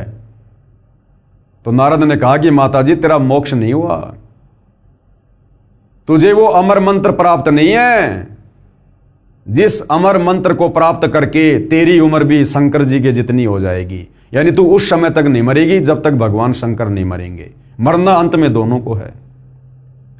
तो अगर इस भाई को अगर वास्तव में तत्व ज्ञान होता, सच्चे सतगुरु की शरण में होता, तो ये शास्त्र विरुद्ध साधना नहीं करता, अपने शरीर को बेवजह ये कष्ट नहीं देता। क्या करेगा 10 साल बाद में शंकर जी के 2-4 सेकंड के लिए दर्शन करके? अरे शंकर जी के दर्शन करने उनकी फोटो में कर लो। तो देख लो भाई और बहनों, आप और हमारे ऊपर पूज्य गुरुदेव भगवान ने कितनी बड़ी असीम रजा की है। हमें परमेश्वर ने किस प्रकार से भक्ति और भगवान के नाम पर भ्रम ने भटकने से बचा लिया। तो ऐसे भाई और बहनों, आप और हमने अनंत बार इस परमात्मा की प्राप्ति के लिए शास्त्र विरुद्ध साधना करके इसी प्रकार अपने शरीर को कष्ट दिया है, नष्ट कर दिया। अपने शरीर की भी हमने परवाह नहीं की, लेकिन हमें परमात्मा के दर्शन तक नहीं हुए। और आज साक्षात वो परमात्मा सशरीर धरती पर प्रकट है। आज भी यदि हम मौका चूक जाएंगे, उनको ना पहचान कर, उनको परमेश्वर ना मानकर अगर हमने गफलत कर दी, उनके द्वारा दी गई भक्ति साधना में कोई त्रुटि कर दी, मर्यादाओं में कोई त्रुटि कर दी, भक्ति भाव में कोई त्रुटि कर दी, और यदि हमारे किसी भी कर्म और क्रिया से यदि गुरुदेव भगवान नाराज हो गए, फिर हम इसी प्रकार से जन्म और मरण में और ये कष्ट भोगेंगे। तो आज हमने इस मौके को चूकना नहीं है। तो क्या कहा जा रहा कि हे मानव, आप जिन्हें काल ब्रह्म की कठिन से कठिन साधना की, घर त्याग कर जंगल में निवास किया, फिर भिक्षा प्राप्ति के लिए गांव व नगर में घर घर के द्वार पर हंड्या अर्थात घूमा। जंगल में साधनारत साधक निकट के गांव या शहर में जाता है। एक घर से भिक्षा पूरी नहीं मिलती तो अन्य घरों से भोजन लेकर जंगल में चला जाता है। कभी कभी तो साधक यानी भगत एक दिन भिक्षा मांग कर लाते हैं, उसी से 2-3 दिन निर्वाह करते हैं। रोटियों को पतले कपड़े, रुमाल जैसे कपड़े को छालना कहते हैं, छालने में लपेटकर पेड़ की टहनियों से बांध देते थे। वे रोटियां सूख जाती थी, उनको पानी में भिगोकर नरम करके खाते थे। वे प्रतिदिन भिक्षा मांगने जाने में जो समय व्यर्थ होता था, उसकी बचत करके उस समय को काल ब्रह्म की साधना में लगाते थे। कितनी महत्वपूर्ण बात है भाइयों और बहनों। जो साधक सतयुग त्रेता द्वापर में आप और हम ही थे भाइयों और बहनों, जो परमात्मा प्राप्ति के लिए भटक रहे थे,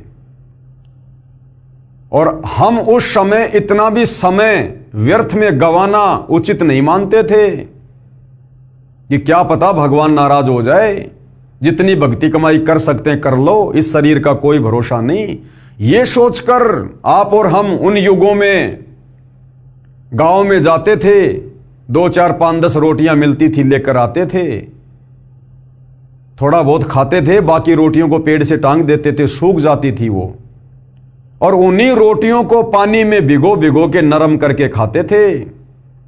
हर दिन गांव नहीं जाते थे भिक्षा लेने, ये सोचकर कि गांव में जाऊंगा आऊंगा 2 घंटे का मेरा समय बर्बाद होगा। तो सोचो भाइयों और बहनों, वर्तमान में तो हमें वास्तव में शास्त्र अनुकूल साधना मिली है, मोक्ष का मार्ग मिला है। इस समय आप और हमारे समय और श्वासों की कितनी कीमत है। इसलिए गुरुदेव भगवान कहते हैं कि ज्यादा से ज्यादा समय अपने परमेश्वर की भक्ति को दो, सेवा को दो, सुमरण को दो, सत्संग को दो। व्यर्थ में इधर उधर घूमना फिरना, व्यर्थ की बातें करना, बात बात में रिश्तेदारियों में जाना, घूमने फिरने जाना, ये भगत को शोभा नहीं देता है। अब भगत ने तो समय का सदुपयोग करने के लिए, अपनी रोजी रोटी के लिए पहले जहां हम 10-10, 12-12 घंटे काम करते थे, हमने उसको भी सीमित कर देना चाहिए। क्योंकि जब हमारे खर्चे सीमित हो गए तो हमारा काम धंधा भी सीमित हो जाना चाहिए। और अब तो हम सतगुरु की शरण में हैं, जिस भगवान ने हमारे को करने के लिए भजन दिया है और खाने के लिए भोजन भी देगा, भूखा नहीं रखेगा। तो अब आप और हमारे समय और श्वासों की कितनी कीमत है, ये हमें समझ में आ जानी चाहिए। छालने में लपेटकर वृक्ष की टहनियों से बांध देते थे। वे रोटियां सूख जाती हैं, उनको पानी में भिगोकर नरम करके खाते थे। वे प्रतिदिन भिक्षा मांगने जाने में जो समय व्यर्थ होता था, उसकी बचत करके उस समय को काल ब्रह्म की साधना में लगाते थे। भावार्थ है कि जन्म मरण से छुटकारा पाने के लिए अर्थात पूर्ण मोक्ष प्राप्ति के लिए वेदों में वर्णित विधि तथा लोक वेद से घोर तप करते थे। उनको तत्वदर्शी संत न मिलने के कारण निर्गुण राशा अर्थात गुप्त ज्ञान, जिसे तत्व ज्ञान कहते हैं, जो आज आप और हमें प्राप्त है, वह नहीं मिला।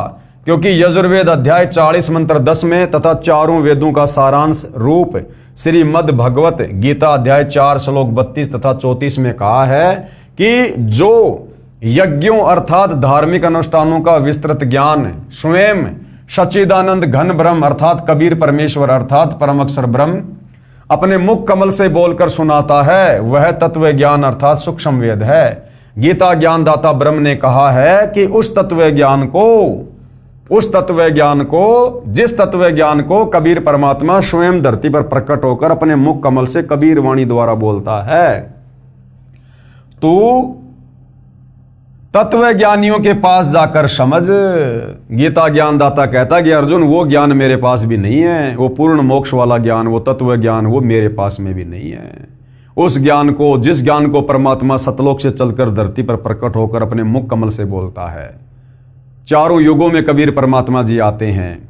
सतयुग में सतसुकृत ऋषि के नाम से इसी प्रकार से अपनी वाणी द्वारा ज्ञान बोलते हैं, तत्व ज्ञान का प्रचार करते हैं।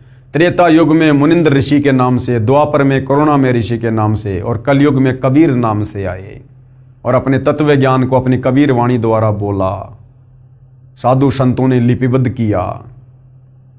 कह रहे उस ज्ञान को जो तत्व ज्ञान है उसको तू तत्व ज्ञानियों के पास जाकर समझ, यानी किसी तत्वदर्शी संत के पास जाकर समझ।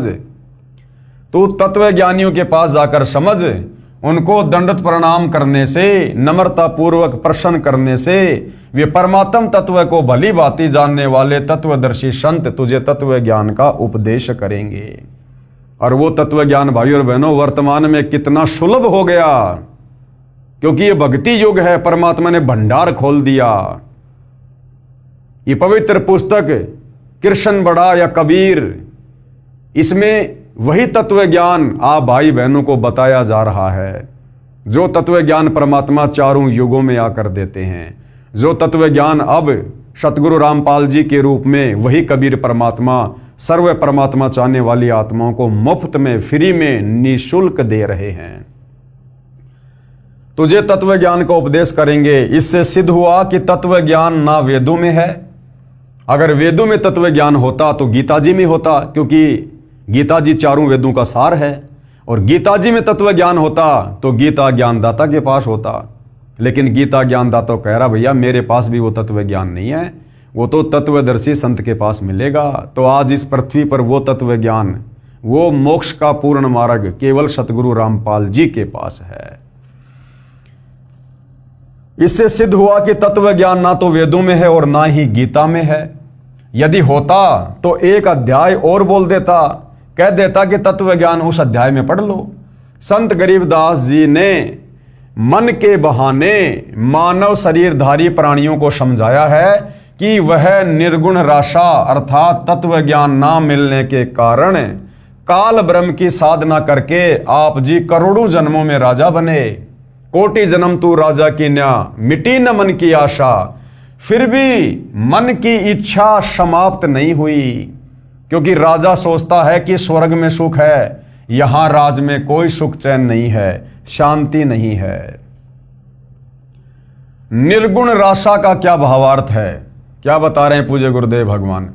निर्गुण का अर्थ है कि वह वस्तु तो है परंतु उसका लाभ नहीं मिल रहा। यानी वस्तु तो है लेकिन उसका लाभ नहीं मिल रहा, उसको कहते हैं निर्गुण। जैसे आसमान में बादल हैं, हमें दिखाई दे रहे हैं। यदि बादल से बरसात नहीं हो रही है तो हमें उसका कोई लाभ नहीं है। जैसे आम का बीज है, उस आम के बीज में आम है हमें पता है, लेकिन उस बीज को खाने से आम का स्वाद नहीं आएगा, उसकी विधि है। अर्थात इसी प्रकार भगवान सर्वत्र है, लेकिन भगवान को प्राप्त करने की, उसके लोक को प्राप्त करने की एक विधि, एक साधना है, वो तत्वदर्शी संत ही बताता है।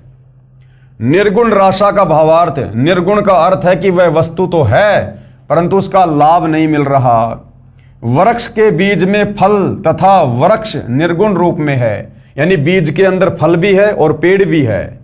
उस बीज को मिट्टी में बीज कर सिंचाई करके वह सरगुण वस्तु वृक्ष को फल प्राप्त की जाती है। ये ज्ञान ना होने से आम के फल व छाया से वंचित रह जाते हैं। राशा का मतलब होता झंझट अर्थात उलझा हुआ कार्य। सूक्ष्म वेद में परमेश्वर कबीर जी ने कहा है कि नो मन सूत उलझिया ऋषि रहे झकमार, सतगुरु ऐसा सुलझा दे उलझे न दूजी बार। 9 मन यानी 360 किलोग्राम, सूत यानी कच्चा धागा। कबीर 9 मन सूत उलझिया ऋषि रहे झकमार, सतगुरु ऐसा सुलझा दे उलझे न दूजी बार। इन हमारे ज्ञानहीन, तत्व ज्ञानहीन धर्म गुरुओं ने, वो चाहे किसी भी धर्म का है, इन्होंने भक्ति मार्ग को, इन शास्त्रों की उल्टी व्याख्या समाज को बता बता के इतना उलझा दिया, इतना उलझाल दिया जैसे 9 मन सूत। अब भाई और बहनों 1 किलो सूत अगर वो उलझ पुलझ हो जाए तो परमात्मा कहते हैं उसको सुलझाने में कारीगर को पूरा दिन लग जाता है। यानी भक्ति मार्ग को सदियों से इन्होंने तत्व ज्ञान के अभाव में इतना उलझा दिया, समाज को शास्त्र विरुद्ध साधना पर लगाकर, कि अब उसको सुलझाना मुश्किल हो रहा है। लेकिन वो सुलझाएगा कौन? सतगुरु।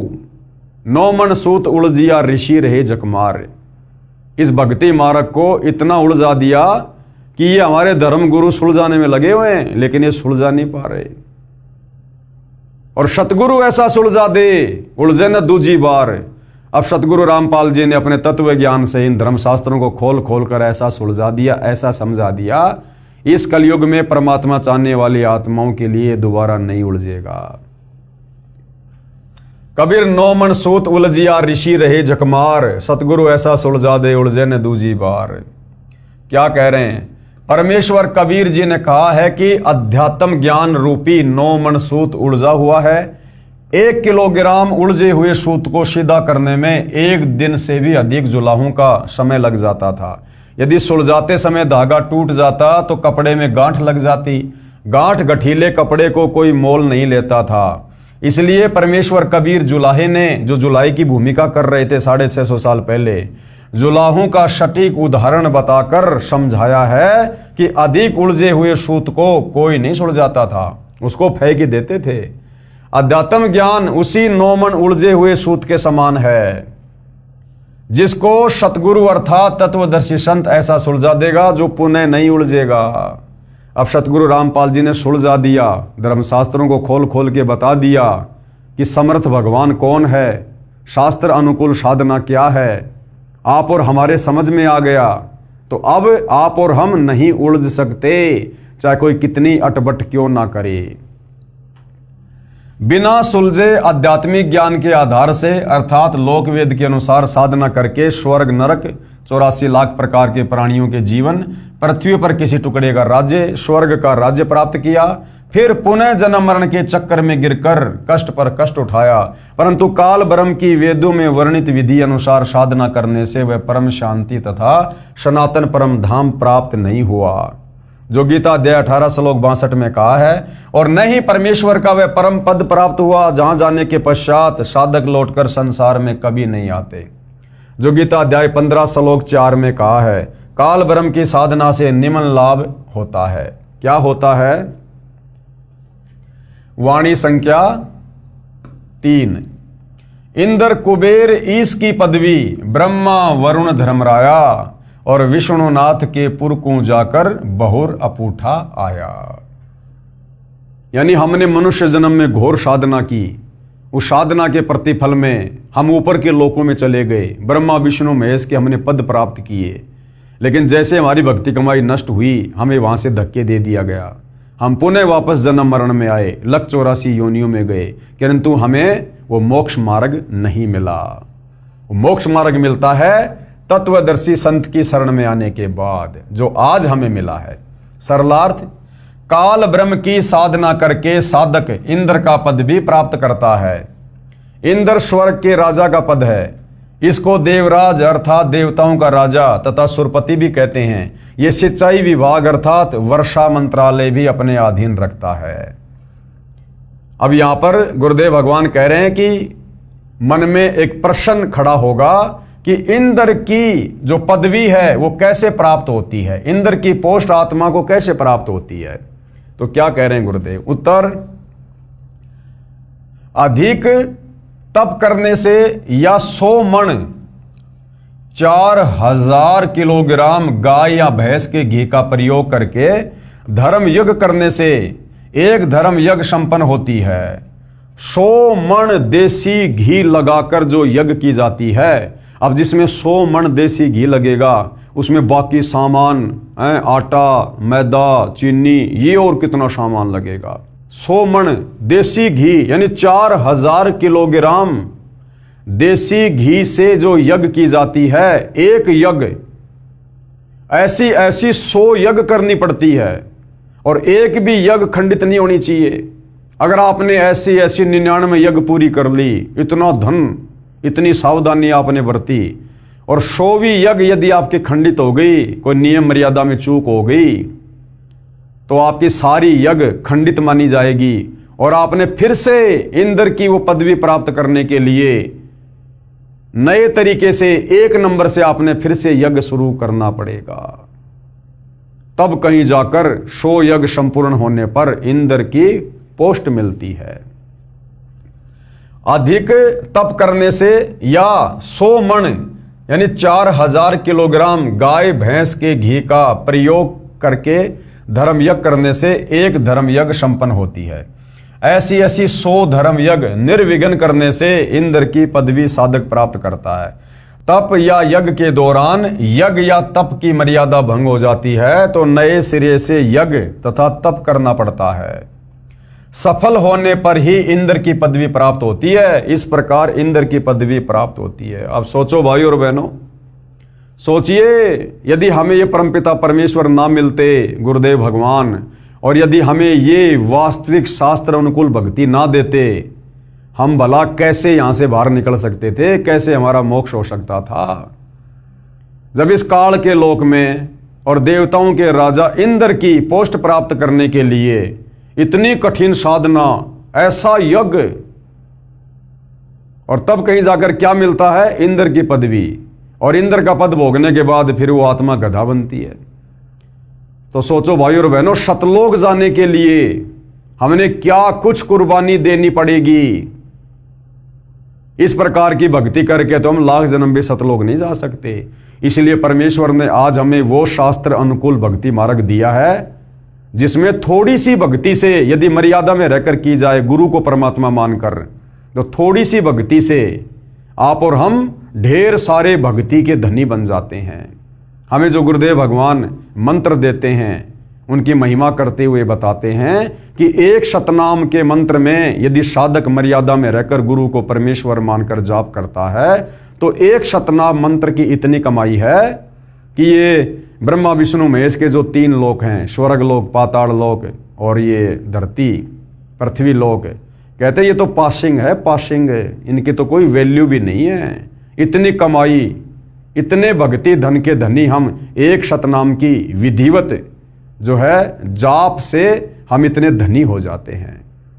तो सोचो भाई और बहनों, हम युगों युगों से कितने खाली हो चुके हैं भक्ति धन से, जो आज इतना सुमरण करके, इतनी भक्ति करके भी हमें कुछ महसूस नहीं हो रहा है। हालांकि हम जो भक्ति कमाई कर रहे हैं वो सूक्ष्म है, ये वैसे दिखाई नहीं देगी। अगर दिखाई देने लग गई तो हम इसको बर्बाद करने में भी पीछे नहीं हटेंगे। तो परमेश्वर ने सूक्ष्म तरीके से इस भक्ति धन को जमा करना होता है। जिस प्रकार एक तो कोई व्यक्ति नोटों का थैला भरकर बैंक में जाता है पैसे जमा कराने, तो सबको पता होता है कि देखो इतने सारे नोट। और आजकल मोबाइल में क्या होता है, फोन पे, गूगल पे, पेटीएम, चाहे लाख रुपए डाल दो, पता ही नहीं चलता सेकंड में। तो इसी प्रकार से हम जो शास्त्र अनुकूल साधना गुरुदेव भगवान से लेकर कर रहे हैं, ये हमारी भक्ति कमाई हमें दिखाई नहीं दे रही, लेकिन ये सूक्ष्म रूप से जमा हो रही है उस भगत की जो भगत पूर्ण मर्यादा में रहकर गुरु को परमात्मा मानकर भक्ति कर रहा है। इस प्रकार इंद्र की पदवी प्राप्त होती है। फिर आगे एक सवाल मन में और उठेगा, इंद्र का शासन काल ये कितना है? जैसे प्रधानमंत्री का शासन काल है 5 साल, ऐसे ही देवताओं के राजा इंद्र का शासन काल जो है वो कितने समय का है? और मृत्यु उपरांत इंद्र के पद को छोड़कर प्राणी किस योनि को प्राप्त करता है? तो क्या कह रहे हैं गुरुदेव भगवान? उत्तर, इंद्र स्वर्ग के राजा के पद पर 72 चौकड़ी अर्थात 72 चतुर्युग तक बना रहता है। 72 चतुर्युग तक वो राज्य करता है।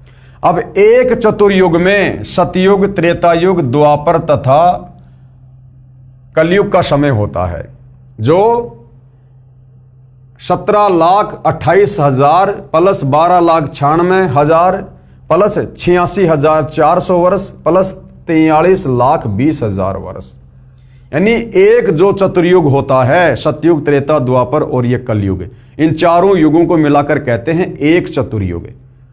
और चारों युगों का समय कितना होता है? 43,20,000 वर्ष। इस प्रकार 72 चतुर्युग तक जो देवताओं का राजा है इंद्र, वो अपना राज्य करता है।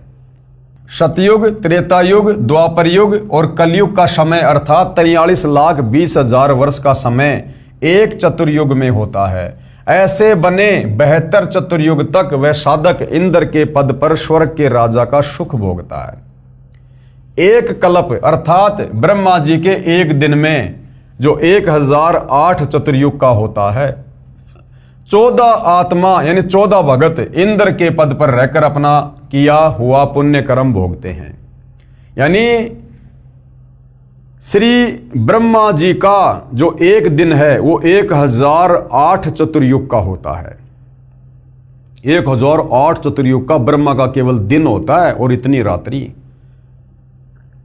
तो भाइयों और बहनों, यहां पर क्या कहा जा रहा है कि ब्रह्मा जी के एक दिन में 14 जीव इंद्र के पद पर रहकर यानी इतना लंबा शासन काल पूरा करके और मृत्यु को प्राप्त हो जाते हैं। तो सोचो ब्रह्मा जी की कितनी उम्र होगी, और ब्रह्मा जी से 7 गुना ज्यादा विष्णु जी की, और विष्णु जी से 7 गुना ज्यादा शंकर जी का जीवन है। उसके बाद भी भाई और बहनों इनकी जन्म और मृत्यु होती है, और असंख्यों बार हो चुकी है, असंख्यों बार। और जब ऐसे ऐसे 70,000 शिव जी मर जाते हैं, उसके बाद एक ब्रह्मांड में रहने वाला ये सदाशिव ये काल मरता है। और जब ये काल मरता है तो अक्षर पुरुष का एक युग होता है, और ऐसे ऐसे 1000 युग का दिन और 1000 युग की रात्रि अक्षर पुरुष की है। ऐसे ऐसे 30 दिन का एक महीना, 12 महीने का एक साल, और ऐसे ऐसे 100 साल की उम्र अक्षर पुरुष की। और कहते एती उम्र बुलंद मरेगा अंतरे, और अक्षर पुरुष भी असंख्यों बार मर चुका है। तब से भाइयों और बहनों आप और हम यहां इसी काल के लोक में कष्ट उठा रहे हैं। ये विचार करने की बात है। जरा सी गलती करी थी हमने, परमात्मा के विधान को तोड़ा था। जब काल तप कर रहा था तो हमने अपने परमपिता परमात्मा से आस्था हटा के यानी उनकी भक्ति से मन हटा के कर रहे थे, लेकिन ऊपरले मन से। लेकिन हम विशेष कशक के साथ में इस काल को चाहने लगे जब यह तप कर रहा था, इसके झांसे में आ गए। और बीच बीच में हमें परमेश्वर जी ने, कबीर जी ने, गुरुदेव भगवान ने बहुत समझाया, आकाशवाणी की कि बच्चों इस नादान की नादानी को मत देखो, ये अपना कर्म फोड़ रहा है, तुम्हें सारे सुख प्राप्त हैं, क्यों इसके चक्कर में पड़ रहे हो, दुखी हो जाओगे। हम ऊपर से तो सावधान हो जाते कि ठीक है पिताजी अब की बार नहीं करेंगे, लेकिन फिर हमारे मन में उसके प्रति वही चाहत है। यानी परमात्मा से आस्था हटाकर हमने एक जीव के ऊपर आस्था लगाई, हमने अपने परमात्मा के वचन को तोड़ा, और उसकी हमने कितनी सख्त और कितनी लंबी सजा पाई। आज भी हम जेल में ही हैं, सतलोक नहीं गए अभी भी हम जेल में ही हैं। तो सोचो भाइयों और बहनों, आज स्वयं वो कबीर परमात्मा फिर से आप और हम पर दया करके इस पृथ्वी पर प्रकट है सतगुरु रामपाल जी के रूप में। और आज फिर से उन्होंने हमें भक्ति दे दी जो भक्ति हम सतलोक में करते थे, और आज हमें फिर से वही मर्यादा दे दी जो मर्यादा सतलोक में थी। आज यदि हमने फिर से उनके किसी भी वचन को तोड़ दिया, किसी भी मर्यादा को तोड़ दिया, तो सोचो भाइयों और बहनों फिर हमारे साथ में क्या बनेगी। ये दूसरा मौका दिया परमात्मा ने, और कहते हैं जीवन में 2 मौके और एक बाल पर 2 छक्के ये किसी भाग्यवान को मिलते हैं। तो ये आप और हमारा दूसरा और अंतिम मौका है। अगर ये मौका चूक गए तो सोचो फिर हम और कितने लंबे समय के लिए यहां पर जन्म और मरण का कष्ट भोगेंगे। तो ये विचारणीय विषय है भाइयों और बहनों। और इंद्र के उस पद को भोगकर वो प्राणी गधे का जीवन प्राप्त करता है। यानी इंद्र का पद भोगकर फिर वो आत्मा क्या बनता है, 184 योनि में सीधा गधे की योनि प्राप्त करता है। तो भाड़ में जाए ऐसा सुख जिस सुख को भोगने के बाद गधा बनना पड़े। वो 72 चतुर्युगी इंद्र का सुख एक गधे के जीवन में काल निकाल देता है। अब भाइयों और बहनों, इस संवाद को, इस सत्य कथा को जो अभी अभी आपको सतगुरु रामपाल जी ने मौखिक बताई कि देवताओं के राजा इंद्र का पद प्राप्त करने के लिए साधक को कितना कठिन तप करना पड़ता है, या फिर 100 मण देसी घी की 100 यज्ञ करनी पड़ती हैं, तब जाकर इंद्र की पोस्ट मिलती है। और इंद्र की पोस्ट प्राप्त करके वो 72 चतुर्युगी यानी इतने समय वो वहाँ पर शासनकाल करता है 72 चतुर्युग तक। और जब उसका शासनकाल समाप्त हो जाता है उसके बाद वो सीधा लक 84 योनि में गधे की योनि से अपना नया जीवन शुरू करता है। अब ये सत्य कथा है, अमर कथा है। मामला चल रहा है जनता की अदालत में, और अदालत में कोई भी बात जो होती है वो परमाणु के साथ में रखी जाती है, सबूतों के साथ में। तो अब कबीर जी के वकील सतगुरु रामपाल जी कबीर जी को समर्थ परमात्मा साबित करते हुए, उनकी भक्ति को सर्वश्रेष्ठ भक्ति साबित करते हुए, और श्री कृष्ण जी अर्थात विष्णु जी की भक्ति को शास्त्र विरुद्ध साधना घोषित करते हुए जनता की अदालत में, जनता के सामने अब जो प्रमाण पेश करेंगे वो है हमारे हिंदू धर्म का शास्त्र मार्कंडे पुराण। ये कथा जो कि त्यों मार्कंडे पुराण में लिखी हुई है, जो हिंदू धर्म को शिरोधार्य है। उसके बाद हमने मानना पड़ेगा कि इस काल के लोक में हम किस प्रकार से इंद्र की पदवी प्राप्त करके भी, ब्रह्मा विष्णु महेश की पदवी प्राप्त करके भी, आज तो हम ये सोच रहे हैं यदि हम श्री ब्रह्मा विष्णु महेश की भक्ति कर लेंगे तो हमारी मुक्ति हो जाएगी, मोक्ष हो जाएगा। और गुरुदेव भगवान साबित करेंगे कि इंद्र की पोस्ट प्राप्त करके भी, देव पद प्राप्त करके भी, इस काल के विधान अनुसार हम फिर वापस लक 84 योनि में जाते हैं, गधे कुत्ते सुअर बनते हैं, कर्म भोगते हैं। अर्थात 21 ब्रह्मांड में चारों वेदों और गीता जी के अनुसार साधना करके आप और हम मोक्ष प्राप्त नहीं कर सकते जब तक हमें तत्वदर्शी संत नहीं मिलेगा, जब तक हमें वो शास्त्र अनुकूल सत साधना नहीं मिलेगी, जब तक हमें गीता अध्याय 17 श्लोक 23 वाला वो अमर मंत्र ओम तत्सत नहीं मिलेगा, तब तक हम काल के कष्टों से मुक्त नहीं हो सकते, परम शांति को प्राप्त नहीं कर सकते, हम सतलोक नहीं जा सकते। तो ये सारा मामला जनता की अदालत में विचाराधीन है। एक तरफ श्री कृष्ण जी के वकील हिंदू धर्मगुरु खड़े हैं, दूसरी तरफ कबीर जी के वकील सतगुरु रामपाल जी खड़े हैं, और सतगुरु रामपाल जी धर्मशास्त्रों को आधार बनाकर जनता के सामने सारे प्रमाण कि कबीर बड़ा या कृष्ण, कबीर की भक्ति सर्वश्रेष्ठ या कृष्ण की, कबीर की भक्ति शास्त्र अनुकूल या कृष्ण की भक्ति शास्त्र विरुद्ध, इस बात को प्रमाणित कर रहे हैं, ताकि सदियों से भक्ति और भगवान के नाम पर भ्रमित भगत समाज अपनी आंखों से अपने ही धर्मशास्त्रों में छुपी सच्चाई को देखकर तत्वदर्शी संत सतगुरु रामपाल जी से उपदेश लेकर अपनी आत्मा का कल्याण करवाए। तो भाइयों और बहनों, ये जो मार्कंडे ऋषि की जो कथा है, जो मार्कंडे पुराण में है, जिसमें इंद्र जी का संवाद है, इस विषय पर हम जनता की अदालत में कल रात्रि 8:30 बजे चर्चा करेंगे, और हम जानेंगे कि वास्तव में शास्त्र अनुकूल साधना के बिना हम कितना ही जप कर लें, कितना ही हम तप कर लें, कितना ही दान धर्म कर लें, हम ऊपर के लोकों में राजा बन सकते हैं, देवताओं के राजा बन सकते हैं, देव पद प्राप्त कर सकते हैं, देवताओं के लोक में हम उनके नौकर बन सकते हैं, परंतु हम मोक्ष प्राप्त नहीं कर सकते। और मोक्ष नहीं मिला तो क्या फायदा इतनी मेहनत का, इतने तप करने का, इतने यज्ञ करने का, व्यर्थ, यूजलेस। तो भाइयों और बहनों, कल जनता की अदालत में फिर पेश होंगे ये प्रमाण देखने के लिए, ताकि आत्मा को दृढ़ता मिले और हम तुरंत सत भक्ति पर लगें। तो कल परमेश्वर की सेवा में फिर हाजिर होंगे। तब तक पूज्य गुरुदेव भगवान हम सबको आज्ञा दे, आशीर्वाद दे, सद्बुद्धि दे, हमारा मार्गदर्शन करे, हम सबको भ्रमने और भटकने से बचाए। बंदी छोड़ सतगुरु रामपाल जी परमेश्वर जी की जय हो।